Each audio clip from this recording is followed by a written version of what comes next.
Buongiorno. Good morning. Good morning, everyone. We're now starting this very interesting, I would say also special event. And also a long-lasting event. I've seen a very important, very deep and articulated and complicated program.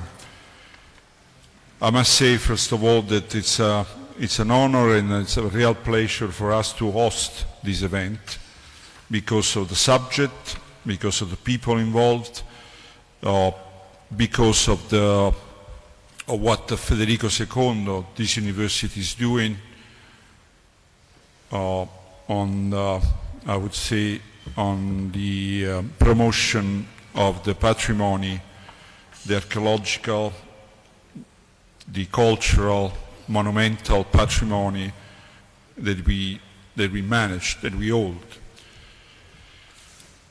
I welcome the president of Morra Greco, the two professors of my university are beside me, Professoressa Della Corte, Professor Ventre, the director of our museum system, the General Counsel of the United States, and the issue is that I would say there is a special opportunity in discussing about using new technology or new way to exploit what the big university in old city they have available in their building, because there is a lot of this. If I tell you about our university, Federico II, this year we celebrate 800 years since it was established in 1224. And you can only barely imagine in 800 years the amount of collectible, would say, to use an touristic word, we have collected. An enormous amount of material, enormous amount of I would say of objects, specimen that we in fact try to I would say to organize, and we do very well in, I think, the Rector Cappelletti, something like 7 or 8 museums at least are active, maybe more. 2 centers, 2 museum centers. And when we open the door for the people to visit our museums, lots of people come in. And lots of people come in not only because what we have is attractive, the dinosaur or the other things, but because our collectible, our items, they follow, they come from people that have studied that stuff, come from people that have cataloged the stuff, they have, I would say, arranged also the exhibition in a very scientific way. So at the end of the story, at the end of the visit, who visit our museums comes out and knows much more than what he knew before he came into the museum. So it's not only beauty, it's not only a nice story, it's something that really increases your cultural level. And this is an opportunity. On top of that, we also have another type of patrimony that what we are in today. If you look up in the sky, you see what means today to do and to work as a big old estate university, especially in Naples. I used to say that in Naples, where there is a church that has been not deconsecrated, I don't know the word in English, or to be it's not a church anymore. Normally they come to the University of Naples and say, can you take care of this? Can you use this? And so we can even send you to visit our maybe 7 or more churches. They go from churches from the Middle Age all the way to more modern churches. And I'm talking only about churches, not to mention many nobile and important monuments and palaces where we where we do our activity. I must cite where our Department of Agriculture works in a King Summer House, in a Reggia. So to do university in Naples means not only to do teaching, not only to do research, not only to do third mission, which is impact on the territory, technology transfer, and blah, blah, blah, but means also to take care of the enormous patrimony, the enormous amount of beautiful things that come from the past, and make sure that these are most of all, are alive. Because I can have a beautiful old church, but if it's closed, if it's only open for maybe 10 tourists a day, just they want to visit it, and Naples is full of things to see, that doesn't mean to have the churches alive. And to have it alive means to use it like we're doing today, to have the students inside, even to have the professors and the researchers to do their work. So you have a very modern departments, very modern laboratory in very old structures, with all the economic impact that this has. And this is not, it's a little bit of a nightmare, but this is another story. But this is part of our mission. So for this reason, as I was saying before in the interview, this big old university, and I can tell you, I'm almost sure, I can actually tell for sure, but probably Federico II is the one that has the largest patrimony in terms of buildings, in terms of structures, old structures that he take care. So what I was saying, that what means to interact with this big university means to have 2 or 3 positive impact. One, as I said, to have these beautiful places to study, to show, to promote, but also means as well to have the technology. We'll talk about this in this, which is the real subject of this meeting, the technology which really allows us to do things that maybe 10 years ago we can't even dream about it.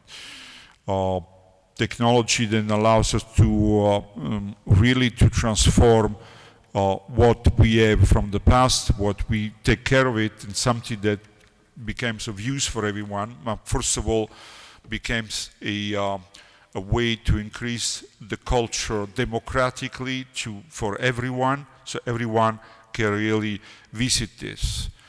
I can think, for instance, if what the new technology, I think about metaverse or other things can do when you apply them to places like this one, to what Naples can show. You would imagine, thinking about China, 1 billion of Chinese, they don't need anymore to come all the way here, but they can actually visit and enjoy directly what we have in Naples without even travel to Naples. And that is the future that I can see, because we have seen with the students when we went for the COVID, we went to the activity online. Students and professors from different places of the world, they would interact immediately at the same time and have after all a good level of teaching just by using the technology. So for this reason, it's very important. These events are very important. Of course, for us, is also very, very important. Like Professoressa Della Corte tell me, to be part of this of the network is very important, because we believe in that. We invest in that in order to keep what we have, what has been left to us. We need to be in big museum networks, because our museum, the really purpose of our university museums, of course, is teaching and I would say distributing as much as possible the beauty and the quality of what we have and what we can show to the world. So it's so important for that, and I thank all the people who have been involved in this activity. I welcome all the authority and personality that comes from other museums and other reality, saying that Naples is more than this. Of course, who comes to Naples knows that Naples there is so much to see, because Naples is a capital of culture, and this is another issue that we always have to keep in mind. And I finish just one word, because I was making a comment with Tracy 5 minutes ago. Yesterday I had the chance to see this beautiful documentary by Tyler. She also known as being the wife of Sting. So a very nice documentary about Naples, beautiful. There's a lots of poetry in that opera. By the way, in the subtitles, an ode to Naples, so it's quite clear. But it's also very important that in these operas, in this activity, which promotes Naples and the beauty of Naples, it's important ways to remember that Naples is also an important capital of culture. There is a very strong university system. There's a very strong also university museum system, and this is part of Naples. So when you go to Naples, you can go to Scampia, you can put your camera on the Vela and show how difficult is the life in that Vela, in that area. But if you turn the camera a little bit on your right, or as well as on your left, you find that in a place where the Vela was, now there is the University of Naples, and the people that go there not to buy drugs, but not to go there to study. So Naples is also this. So thank you very much for this meeting. I'm sure it's going to be a beautiful meeting. We choose one of the best places we have. And again, enjoy Naples, enjoy Federico II, enjoy the discussion. I'm sure there will come out very important things. And again, it's very, very important for us to be part of this network. Thank you.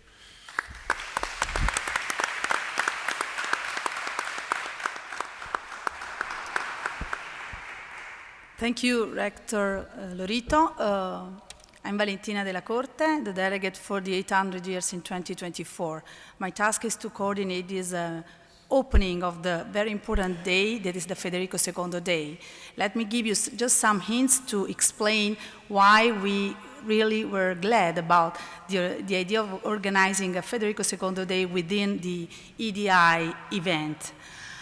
We share a common view, because we are inspired by Federico II main characteristics. He was a visionary man, he was innovator, he was global and multicultural, and he was a man of institutions. So all these values are the values that we are trying to valorize and promote within our celebrations.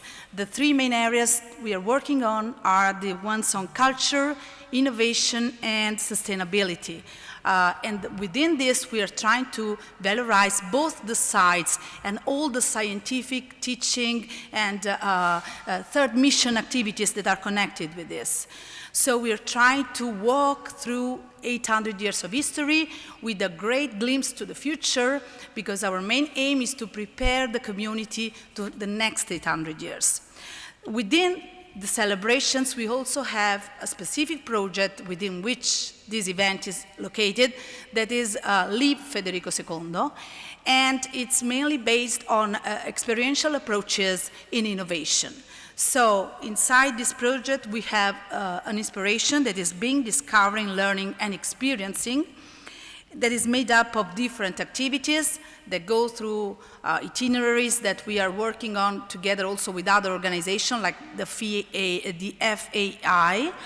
events, projects with the high schools, and also team building activities.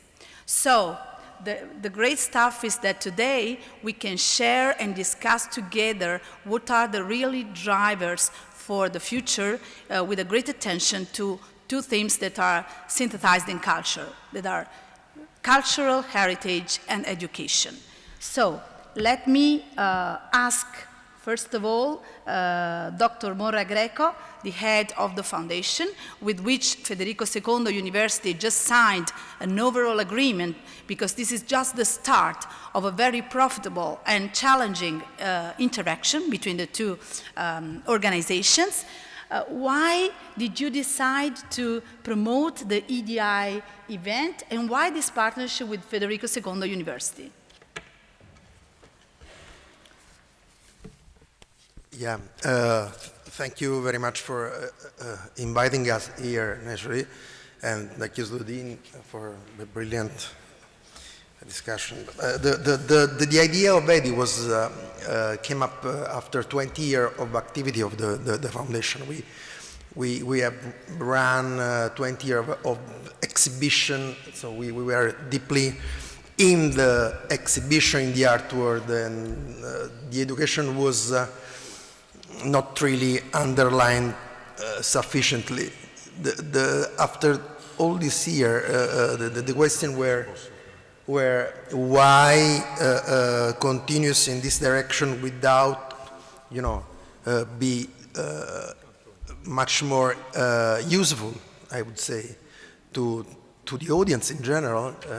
And so the only idea was let's think about something around education that should be useful for everybody. And I have to say that I thought about this for a couple of months, and the idea was why we try to think something big that means involved the backbone of the museum all over the world that are the Department of Education, for try to come to our city that is, as the Dean said, one of the most beautiful, I would say, city in the world, with a lot of characteristics. That means are the huge hospitality, the good food, the landscapes, and a big tradition of cultural tradition. So the idea was, let's invite this group of people that were absolutely the backbone, as I said, of the museum. Let's invite these people here for try to create a sort of networking at the beginning, so that should produce new idea for the future.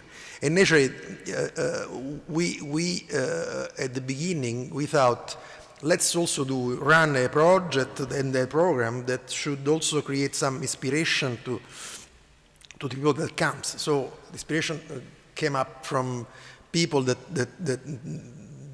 came from different disciplines, and so the consequences was let's think about people that comes from technology, that comes from philosophy, that comes from a lot of branches that are not properly involved in contemporary art.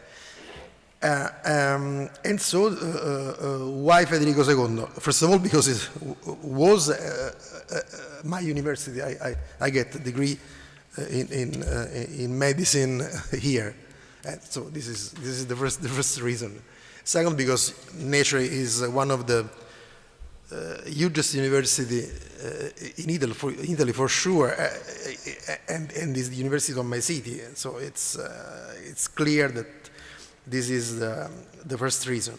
And after, because for sure the people that teach here, so all the professors, etc., are absolutely excellences worldwide recognized. So it was clear that this kind of synergy between the art world and the university, the museum and the university, should produce something brand new. And so the consequences, the beautiful consequence, was this kind of relationship between the art world, the museum, and the museum, and then the university. So this is the reason why. Thank you very much. So, just to sum up, a link between creativity and digitalization, as well as the idea of creating a center where knowledge can be fostered and continuously enriched. Thank you very much. So, Professor Ventre, from this point of view, we mentioned this wonderful link between creativity and digitalization. What do you think is the role of digitalization in this innovation process? Okay, well, quite a tough question, and first of all, let me thank you and the Fondazione Morra Greco for inviting me here. Okay, I mean, let me say that we can look at this issue of the interaction between art and technology and culture and technology from two point of views. The first one is very simple, the one how I can do art by using technology. That is, I mean, let me say, to me, it's quite today a trivial problem, because it's a long time that we are looking at very interesting artworks in every area that are been done by using technology and digital technology in particular. What we are trying to do at Federico II in several projects is to work a little bit more on the other side. I mean, how we can prepare modern day technologists, engineers, and and even doctors and scientists in general, to be prepared to a very complex world and to be open to what it is needed today in terms of humanities and culture and of course even art. It is quite weird that we are talking about this in Italy and in Europe, where originally, I mean, the idea of liberal education was born. I mean, the liberal education was born during the Renaissance, and we had great examples, and like Leonardo or Michelangelo, they're both great engineers or architects, and like Brunelleschi, and at the same time they were artists. And looks like in the last 200 years, we have been losing this capability of linking, technology and science to art. And now, what we are doing here in Federico II is to use a couple of important projects that have been launching with some partners like Apple, for example, to show that actually today, to manage complex technology like AI or robotics or cybersecurity, you do need to be prepared and to be very good in what are humanities, what is your culture, and what is, your art background.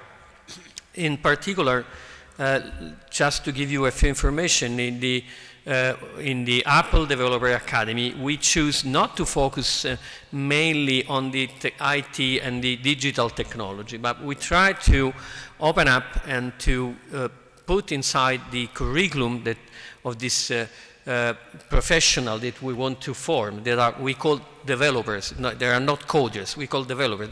They should be inventors of technology, they should be inventors of apps. And we do that by trying to attract people with different backgrounds.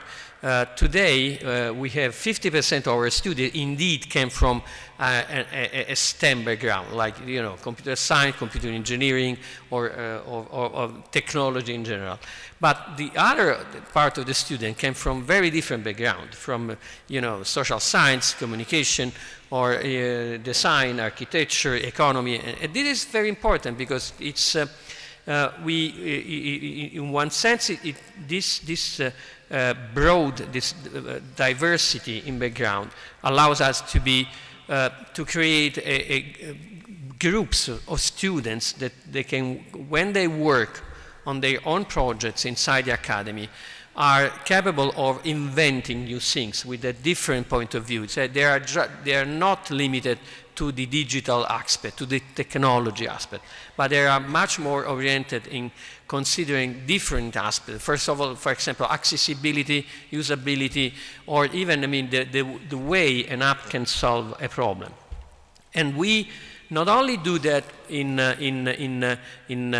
opening up our doors to both students and also, of course, mentors and teachers with different backgrounds, but we also try to show our students how rich is our culture, how important is to be inspired.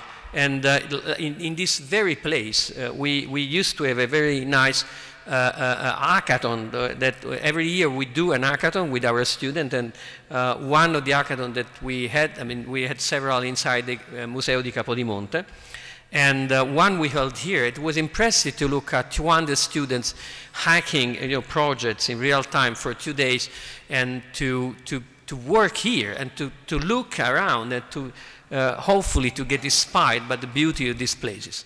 And this is done also by linking the University of Napoli Federico II and the Apple Academy to major cultural institutions. We are very proud to be partnered with the Museo di Capodimonte, with the Rector Bellanger, and we are going to open very soon a site inside the Parco di Capodimonte that will be dedicated to work together museum and Federico II on digital technology for for culture, for art, and the application on the museum. So, I mean, again, thank you very much for having me, and I guess that it has been a pleasure to show that really these two words are together. There are no anymore in contrast.